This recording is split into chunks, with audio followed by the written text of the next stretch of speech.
Indian visa date নেওয়ার নতুন system. ভিডিওটি দেখবেন, ইনশাআল্লাহ বুঝতে পারবেন বিষয়টা। সেটা হচ্ছে এখানে একটা নতুন অপশন যোগ হয়েছে, সেটা হচ্ছে গেট অ্যাপয়েন্টমেন্ট। এখন আর আগের সিস্টেমে কাজ হবে না, এখন একটু নতুন সিস্টেম, কিছুটা ভিন্ন। এখানে আপনাকে একটা ওয়ান টাইম পাসওয়ার্ড ক্রিয়েট করে নিতে হবে। কিভাবে ক্রিয়েট করবেন সেটাও দেখাবো। তার আগে বলি ওয়ান টাইম পাসওয়ার্ডের শর্তগুলো হচ্ছে এই যে, ফার্স্ট আপনাকে ওয়ান টাইম পাসওয়ার্ডটা একমাত্র 15 মিনিট ভ্যালিডেট, এবং এটা কাজের টাইম শুরু হওয়ার পরে আপনাকে স্টার্ট করতে হবে। ওয়ান টাইম পাসওয়ার্ডটা নিতে হবে, তার আগে আপনি ওয়ান টাইম পাসওয়ার্ডটা নিতে পারবেন না। এটাকে বলে ওটিপি, ওয়ান টাইম পাসওয়ার্ড। ঠিক আছে, এখন কিভাবে আমরা ওয়ান টাইম পাসওয়ার্ডটা প্রথমে নিব সেটা আমরা দেখি। গেট অ্যাপয়েন্টমেন্টে যাব, যে আর একটা জিনিস সেটা হচ্ছে একটা ফাইলে সর্বোচ্চ একদিনে 3 বার আপনি ওয়ান টাইম পাসওয়ার্ড নিতে পারবেন, তার বেশি জেনারেট করতে পারবেন না। দিয়ে তারপরে আপনি আপনার পাসপোর্ট নাম্বার, প্রথমে ফাইল নাম্বার দিলেন, পাসপোর্ট নাম্বার দিলেন। প্রথমে ওয়ান টাইম পাসওয়ার্ড আমরা নাই আমাদের, এখন আমাদেরকে জেনারেট করতে হবে, ওই জায়গাটা আমরা ফাঁকা রাখবো। এখন হুইচ ইজ গ্রেটার 0 আর 7, কোনটা বড়? 7 বড়। প্রথমে আমি জেনারেট করে নিলাম ওয়ান টাইম পাসওয়ার্ডটা, এই ফাইলটার জন্য আমি জেনারেট করে নিলাম, নিয়ে সেভ করে রাখলাম।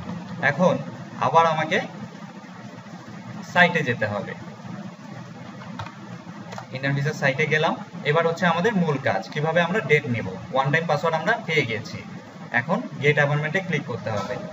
যদি এরকম ক্যাপচার চাই, ভ্যালিডেশন ক্যাপচারটা দিতে হবে। দিয়ে এখন আপনাকে আপনার ফাইল নাম্বার,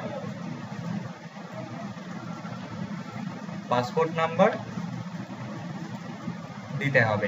এখন ওয়ান টাইম প্রথমে আমরা দেখেছি যে ওয়ান টাইম পাসওয়ার্ডটা আমাদের ছিল না, কিন্তু এখন আমাদের আছে। কিভাবে জেনারেট করতে হবে তা আমি প্রথমেই দেখিয়ে দিয়েছি। এখন ওয়ান টাইম পাসওয়ার্ডটা আপনাকে এখানে বসাই দিতে হবে। এটা অনলি 15 মিনিট ভ্যালিডেট, এবং কাজ শুরুর পরে এটা জেনারেট করতে হবে, তার আগে আপনি এই ওয়ান টাইম পাসওয়ার্ডটা জেনারেট করবেন না। এখন বলছে মাল্টিপ্লাই 0 উইথ 7, 7কে 0 দিয়ে গুণ করলে 0ই হবে।